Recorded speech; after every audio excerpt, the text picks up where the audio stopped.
In 2014, in order to keep with the times, Formula 1 got rid of the naturally aspirated V8 engines that had become synonymous with the sport. Instead, we got the modern turbo-hybrid V6 engines.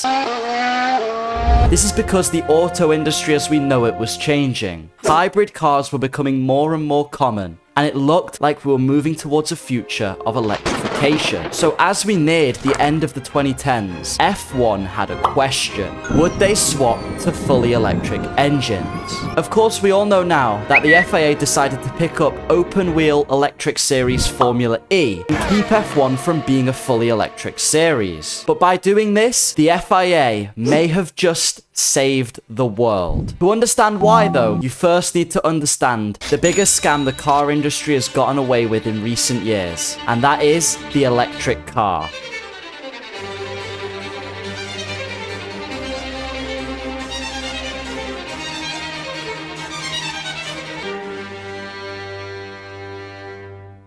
I'm sure you've heard by now why we need to go green, why we need to swap to electric cars. Maybe your government even has a plan in place to get rid of petrol cars by X year. But in actual fact, the electric car is one of the most successful marketing strategies in the history of eco-marketing, by tricking you into thinking you're being environmentally friendly while purchasing a product. I'm sure when you think about the pollution that comes from your car, the first thing that comes to mind is the little exhaust on the back spitting fumes into the air. But in actual fact, the most harmful period in a car's life cycle is not when you're driving it around every day, but is instead the vast manufacturing process that has to take place. Namely mining and putting together the elements from the earth to create the steel chassis and engine. Your average car emits around 4.6 metric tons of CO2 every single year, whereas to create just one new car is 5.6 metric tons of CO2. But I've not even got to the best part yet. When you go for an electric car, because of the rare lithium minerals that need to be mined from the earth and the intense manufacturing process that batteries have to go through, you can add an extra 2 tons of CO2 being emitted into the air every time an electric car is manufactured. Not only that, but if an electric car were to catch fire, instead of deploying one fire truck like you would to any other car fire, instead fire stations across the world have been reporting that they now need 2 fire trucks to deal with every single electric car fire, which means more and more water is being wasted every time one of these vehicles gets into a wreck. Then you can also take away the convenience of actually being able to use your car when you want it. The government are going to have more control than ever over where and when you can drive, and if you're in an emergency but your car isn't charged, good luck. So, by adding together the extra CO2 needed to manufacture them and the extra coal power plants that are going to be built to fuel these electric cars, you have just managed to successfully speed up the climate apocalypse and potentially doom the world.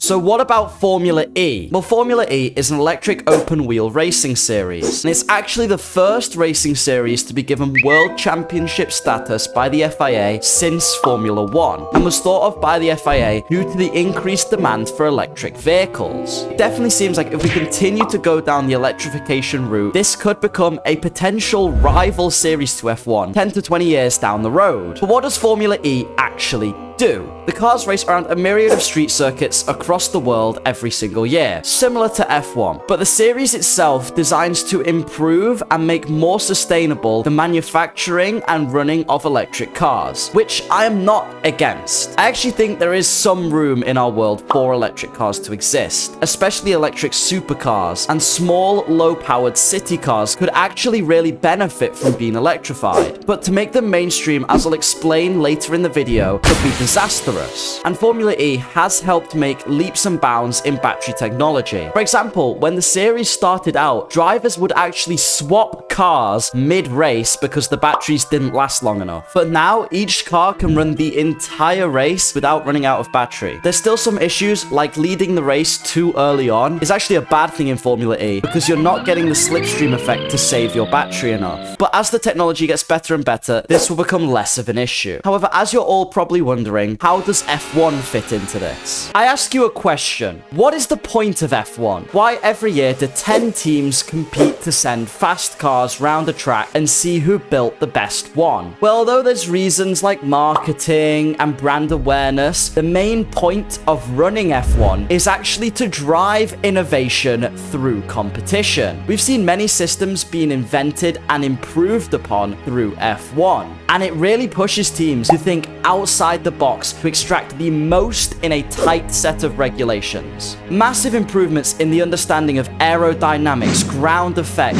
active suspension, all of these through motorsport have become core concepts in cars that are manufactured today. So therefore, by looking at F1, you can see what's going to be implemented into cars in the future. And this means by their choice not to embrace the electric future and to instead push for alternatives like hybrids and now biofuel that works with current engines, F1 may actually be pushing for a much better solution than the mainstream media proposes. If we can design non-fossil fuels that work on current engines like they're putting into F1, then we don't need to suddenly manufacture cars and release tons of CO2 by doing so. We can instead keep our old cars for longer and over time implement methods to drive them less. Obviously, I'm going to have a bias as a bit of a car person. I don't ever want to see naturally aspirated or combustion engine vehicles disappear forever, and other petrol heads would likely agree. But that doesn't mean I can't recognize a need for some change. I just think the way electric cars are being pushed